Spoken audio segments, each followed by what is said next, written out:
Welcome back, I'm the Watcher, and on today's video we're going to be talking about the Rolex Day Date. But before I do so, I also want to remind you this is the Chanel chain giveaway. We need to reach 1,000 subscribers, and Diamonds and Beyond USA has to reach 1,000 followers in order for this chain to be given away randomly to one of you. So please go and follow Diamonds and Beyond USA on Instagram and subscribe down below. Turning ourselves around, normally I use this Rolex book here to showcase all my watches, but the Day Date is very special, so I want to put it in a special box. Quick wristwatch check before I put this beautiful Day Date on. This is a vintage Oyster Perpetual, only hand wind. Look at it, a little over a day of power reserve, but man, it's gorgeous. 34 millimeters on this one. Now heading to the Day Date. So now this Day Date came out in 1976, this particular model. The original came out in the 50s, I believe 53 on that one. But this one came out in 1978. It was 18038 was the reference number. And the big change, there's a lot of big changes with this one, was Sapphire. So you can see it's a much superior crystal than acrylic at the time. And 78 is earlier in the Rolex collection for Sapphire. They didn't switch their Datejust till like the 80s, I believe, later 80s. So it's nice to get something that this old from Rolex, so they use the superior material. It also has a quick date function, not the day, so it was kind of a pain to get it to the day because this was off, and you have to spin through it twice to get to the actual day. But the date does have a quick set, which is great. It's a great improvement. It adds to the actual wearability of this watch. It runs at 800 BPH, which is beats per hour. Very smooth, you know, secondhand. That's Rolex's standards now. They all run at it's technically a high beat too. It is the caliber 3055, which is based on the caliber 3035, and that was very famous for being in all the Datejust. And the caliber 3035 actually was great because that was also in a predecessor of the 3135, and that was in the, you know, of course, Submariner, and it was also in the Yachtmaster of its day. So it's very good movement, and it's very reliable and robust. Now it is a threaded crown with a 100 meters, same as the Datejust water resistance. Power reserve on this one only 42 though, so it's not the 48, a few hours off, but it is still plenty of time for that power hour reserve. Dial, we see a beautiful champagne. It's probably most iconic in the champagne form, and we see Romans going around with indices with lume on the end of the indices. Now you would see the whole indice loomed, but this is a vintage piece. I think this is one of the greater vintage pieces because yes, acrylic is cool, you know, to see the domage, but just with both non-being quick set, it is a struggle. It really is.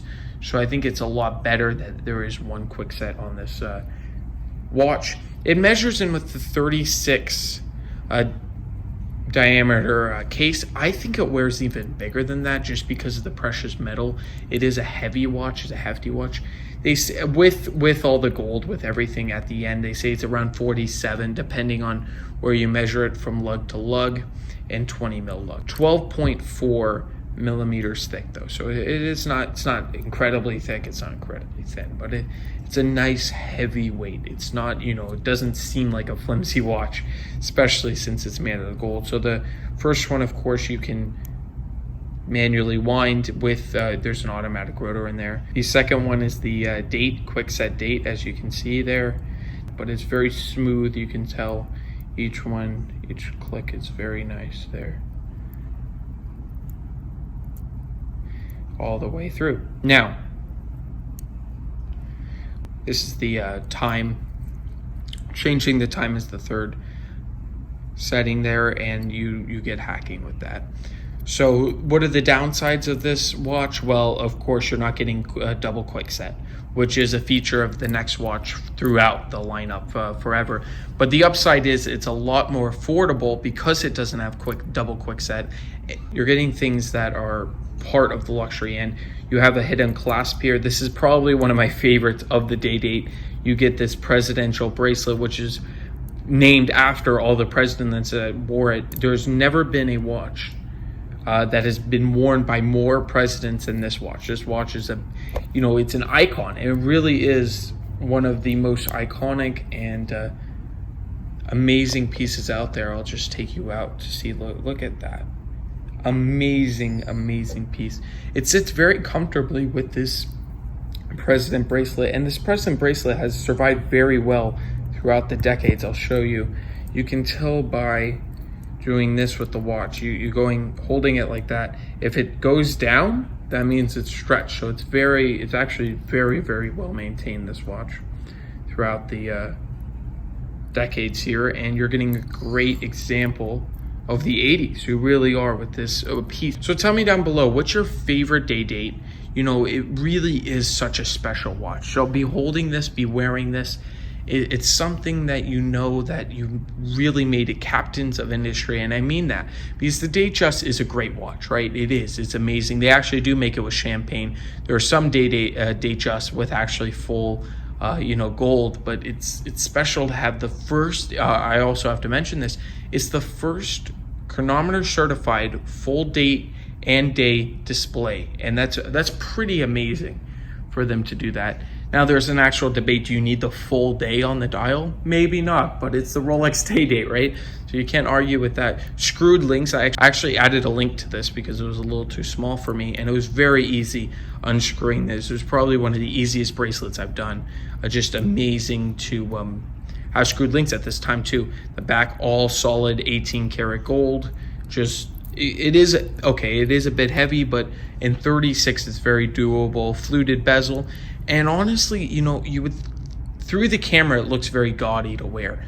But when you're wearing it and you're walking around with it, it's not as, presence. It's not as a huge presence as it would be with other watches. And it really is truly such a piece that catches the eye of everybody. And if you don't mind doing that, it's icon. It's really such an icon. I like the railroad tracking. I love every part about this reference. 18038, and this ran from 78 through the 80s. Just absolutely amazing piece.